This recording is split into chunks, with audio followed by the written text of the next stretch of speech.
Flosstube. Here we are back again. It is, oh look at that, Monday, May 28th at 9:30 or 9:13 in the morning. Whoops, 63 degrees here and mostly cloudy in Maryland. Look, my little running man wants to run. We're not ready to run yet. In fact, we probably won't be ready to run at all today. Yes, it's cloudy. It's more than mostly cloudy. It's all cloudy. Boy, that cherry tree that I showed you across the street, the cherries on it are bright red. I bet you the birds are having a field day out there. So anyway, where are we? Oh, we're on Memorial Day here in the U.S. Usually it's a picnic, relaxing party day for people here. Mike and I are going to go see some movies today. We're going to go see Infinity War and Deadpool. So I'm getting this video to you early this morning so I can get ready and we can get out the door. Our plan is to go to a movie, have lunch, go to a movie, and then go to the Wegmans that's by the theater where we're going and pick up some groceries. So, let's see. Yesterday, I had the joy. Yesterday was not a fail. Of course, I knew it wouldn't be. Yesterday I had the joy of working on my Modern Folk Embroidery Mystery Stitch Along, the 4 seasons. So I am working away on winter. I'm quite pleased with the progress. And for those that were wondering, yes, my line did meet up. No problems there. So besides getting that line done, I got the bird done. I got all the snowflakes in here done. I got little snowflakes scattered all through here, so all of that. And I got started on the motif that is in here. So this motif, there's another like flower like this coming up here in the center, and then another, basically a mirror of this one over here, and then some other branches coming here. So the flowers will all be in this kind of variegated purple. This is one of these color complements flosses that I showed you yesterday. And then I think the ones in between I'm going to do in the gray, because as I said, I want to keep this as muted as possible for winter.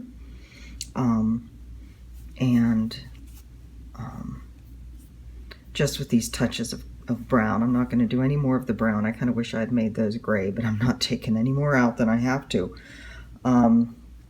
Over here we have a snowflake that will be gray. Down here there's a like half snowflake motif that I'll do in gray.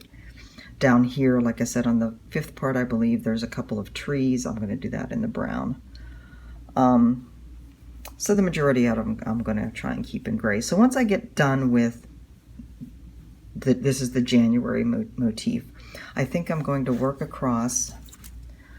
I'm going to work across on the top border and get that done. So I'll have the width pegged out. So that should take me about over to, oops, I guess it would help if I do this on camera. So I'm going to get the width pegged out, so it should take me about over to here. So I have quite a bit of that top border left to do, but it's not going to take long. It doesn't take long at all. I'll do the dark blue first and get that in place, and then just go back and fill in the colors. So there is that. As happy with that as I have been. Get this folded up nicely and, oh shoot, I am so sorry. Fold it up. See, I just have too many things laying around here. So you have something to look at as I'm blathering on. And boy, do I have some stuff to blather on to you about today. Okay, so today, let's see if I have any threads attached. Today I'm working on Belsnickel, Winter Wonderland from Kaniki's Whims and Prims. So this is her printed fabric. This is a 32 count linen that she has printed the trees on, and then Kaniki is known for liking to really distress her fabric. So there's coffee and tea dyeing and who knows what other fun things she's done to this. I wish we had smell-o-vision because it is a wonderful smelling fabric. Kind of lightly florally perfumey, I guess. The sorry for all the flopping around and getting in your face here. The floss I'm using for the snow, I'm starting along the bottom. So there's a border of snow that the Belsnickel is standing on and all of that. This is Chalk by Gentle Arts. I was concerned about this at first because, so the two colors on the bottom meshing together in the snow are chalk and parchment. I do not have any parchment. I'll have to look and see just how white that is. I was concerned about this because it is, let me take this piece out of the plastic. It is a very bright white. And in her finished piece that she has with the pattern and that she has on her website, she just got it up. She no longer has her Etsy shop. The website is Kanikis, KANIKIS.com, and I will either put it on the video here or put a link below. But this seemed like a very bright white compared to what the photos show. I would not be surprised if after she was finished she did some more distressing. I probably won't, because white, you know, is supposed to be white. The other, what I have for the, I was thinking for the parchment, again using kind of what I have in my stash, was this. That's actually the thread that was left over from my old tattered flag punch needle project. I'm not sure how that works together. I have to see what parchment looks like I said, and see how white it is. I think that's too much of a contrast, that would be too weird together. So I'm not sure about that. But chalk is the called for color for one of the colors for the snow. So she, in one part of her pattern, she says, this is, like I said, a 32 count linen. In one part of the pattern, she does say to do 2 strands over 2 linen threads, so 2 over 2. And that is probably what a lot of people do with 32. But in another place on the pattern, she says that she actually stitched her model 1 over 2. And as you know, that's what I prefer. And I think that was one of the things that I just didn't like about my summer row, working with 2 strands. It was just too bulky for my taste. So yeah, I'm working this with 1 strand over 2. And I am happy with the coverage that 1 over 2 gives. I know a lot of people probably wouldn't be, and that's fine, to each their own. That's what makes it all the designs, even though we may be doing the same pattern, it makes it individual to us. So, yeah, 1 over 2. There was something else I was going to say along with that, and it is now out of my brain.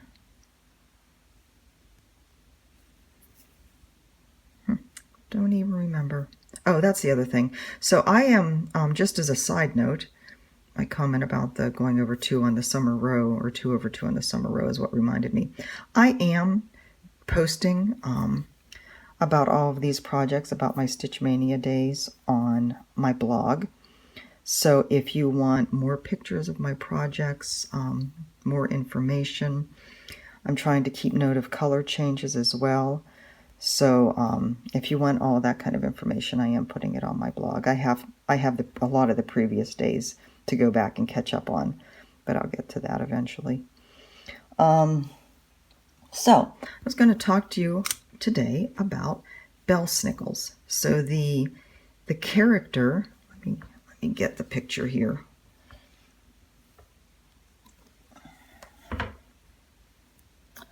The character you see here is known as a Belsnickel. He has what looks like a Christmas tree over his shoulder, and this may be a sack. So, in tradition, the tradition of a Belsnickel actually comes from southern Germany, and it's a tradition where the Belsnickel was a companion to Santa Claus, and he appeared a week or 2 before Christmas, and his job was kind of to, from what I understand, to winnow out the good girls, the good boys and girls from the bad boys and girls. Or maybe just to get them excited for Christmas and let the bad ones know they needed to straighten up. I don't know. The story goes that he would come a week or two before, and in his bag he had goodies like cakes and candies. And the tree isn't actually supposed to be a tree. Most of the depictions are I guess you can collect Belsnickels. One of my friends, Elin Roethlisberger, sent me a picture of her mother-in-law's collection of Belsnickels on her mantle for Christmas. And so most of those figurines, I guess, appear to be carrying a tree. In tradition, it's not actually a tree, it's a switch. So the tradition goes that the Belsnickel would scatter the cakes and candies on the floor, and the kids would be excited and they would scramble to get them, and he would switch the ones that I guess were supposed to be naughty. Don't know how he knew they were naughty, but they would get switched and the other ones would, be able to grab the candy and the cakes. So that's tradition. It is like I said, a southern Germany tradition. It was apparently brought over to the States with the Germans. It was known in Pennsylvania Dutch country in Pennsylvania. I am of that descent. My mother's father's side is from Germany, and they were Pennsylvania Dutch. I have never, like I said, I've never heard of the Belsnickel. We obviously did not keep that tradition. We kept the tradition, or the threat of coal in the stocking, but and my grandmother, my father's mother, actually had a coal cellar that when I was young, she still had a coal furnace, and she would get coal brought to her every winter. So yeah, I was familiar with the whole coal thing, but Belsnickel, yeah, that wasn't a tradition that we kept up. Thank heavens, because the whole getting switched on the back when you're going for cakes and candies is, yeah, not exactly a tradition we need to keep up. So anyways, the Belsnickel now these days I think is seen as kind of and certainly from the depiction in this chart, is seen as more like a grandfatherly type of figure. But that is not the figure. He was kind of old and crotchety and gruff and dressed in rags. He was not necessarily a warm, loving figure in tradition. So there you have it. That's what the Belsnickel is. And I guess they think that it's kind of a mongerized version of Kris Kringle, Snickle, Kringle, somehow, I don't know. But anyways, there you have it. So the other thing I thought I'd mention, I did a slideshow. I say did, even though I haven't done it yet, but I plan on it because I've edited all the photos. So I was going through my photos this morning looking for pictures. I was sure that I had a picture. I'm kind of because I was a scrapbooker, I guess, I kind of became the keeper of the family photos. And I have not only my immediate family's photos, from when I was a kid, my parents' photos, but I have all of the photos that were from my grandmother's family, my father's mother. And I also got copies of photos from my mother's side as well, from a cousin or two. Excuse me. So I was going through my photos this morning because I was sure. So let me back up. I have an uncle. My father's youngest brother was killed in Vietnam, and so his name, my uncle received the Purple Heart posthumously, and his name is on the Vietnam Memorial in D.C. I was sure I had a photo that somebody had taken of his name where it was on the wall, and like a rubbing, you know, people do rubbings of the names on paper with just a pencil and paper. I was sure I had pictures of those, that somebody had done that for my grandmother. I couldn't find it. I did find a scrapbook layout I did, so I did post that on Facebook. But what I did find is my pictures of the Taj Mahal. And I realized, well, Jan, you should have done an intro with those the other day when you were working on your Taj Mahal chatelaine. So, you know, better late than never. Oh, that went down through the wrong hole. Do I have the right glasses on? I do have the right glasses on. Just thinking I was having trouble seeing where that was. Better late than never. I put up this morning. I will put up. I've edited, and when I put this video together, I will put up the photos I have of the Taj Mahal and me at the Taj Mahal. You get to see my hair back when it was still black. So anyways, I hope you enjoy that. I was there 3 times, 2 of them during kind of the bright light of day and 1 in the morning. One of the shots is from the Agra Fort, which is a little bit upriver, up the Yamuna River from the Taj. The story is, you know, the Taj was built by Shah Jahan, Emperor Shah Jahan, for his wife Mumtaz, who died in childbirth. She was his beloved, and he wanted to build this, basically a beautiful mausoleum memorializing her. And that's what the Taj Mahal is.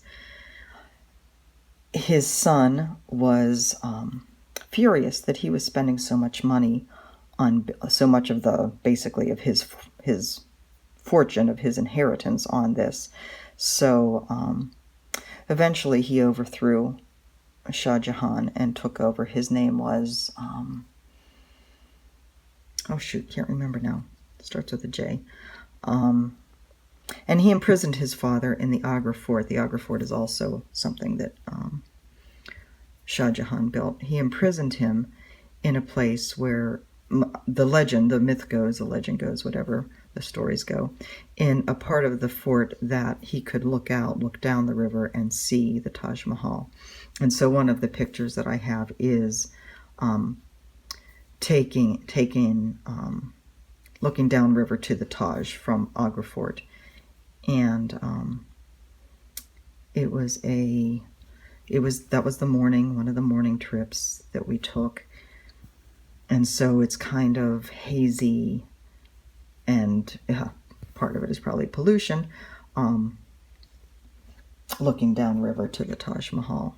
So I hope you enjoy those pictures. Like I said, I really do love all things India. So hopefully someday I will get a chance to go back. I understand the pollution there these days, in the major cities at least, is horrific. I mean, to the point where you can't see. It's so bad. So, yeah, I won't go back anytime soon. But I think that's why India is really making a push for climate change.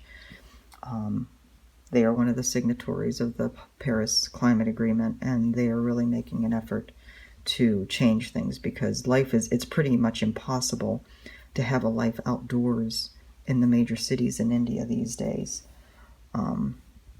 because of the pollution. And that's a shame, because there is, you know, India still is a country of major dichotomies between the wealthy and the poor, and there's no getting around that. But there is a lot of interesting things to see and do. And if you're a people watcher like me, yeah, it's just a fascinating place to be. So anyways, I hope you enjoyed that little slideshow of mine. Something a little different. All right, so I'm not going to let this one go on too long today. Like I said, I need to get ready for going out to see a movie and all the other fun stuff we have planned Oh, I did want to mention Port Ellicott City. I don't know whether you guys have seen in the news the flooding that occurred in a little town near here called Ellicott City. It is a very pretty little historic town. They got hit by major flooding in 2016 that it came down the main street of the historic district and ripped the streets apart and tore buildings apart. The flooding yesterday was apparently worse. I actually, the salon I go to there is there on Main Street, and I believe they only just got back into their building sometime in the past year. So, and they were right there where the water from the videos I saw this morning, where the water was literally covering the first floor of these buildings. Yeah, just devastating.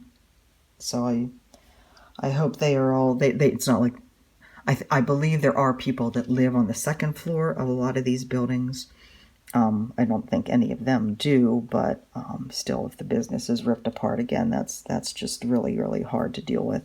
So I'm praying for them and hoping for the best. I actually have an appointment on the 5th, so we'll see if that comes to pass. So that's all I'm going to stitch with you today. I don't know how much more of this I'm going to get done because of, being out all day today. And tomorrow is, I'm going to be doing something a little different. Tomorrow I'm going to be doing the Knit With Me video, where you're going to help me choose beads for my next project with Laura Nelkin. So lots of beads to choose from. You can see them all kind of laid out there. So this will be a little different. I hope even if you're a stitcher, you enjoy seeing the beads on the yarn and enjoy helping me pick them out. My plan is to have a good size swatch already put together, already knit, and then I'll knit a little bit more with the beads on it. Excuse me, and then I'll knit a little bit more and show you how I place beads, and then we'll see. Anyways, guys, I'm gonna end it here today. I will see you tomorrow. Have a great day, and for those of you in the U.S., happy Memorial Day. Bye-bye.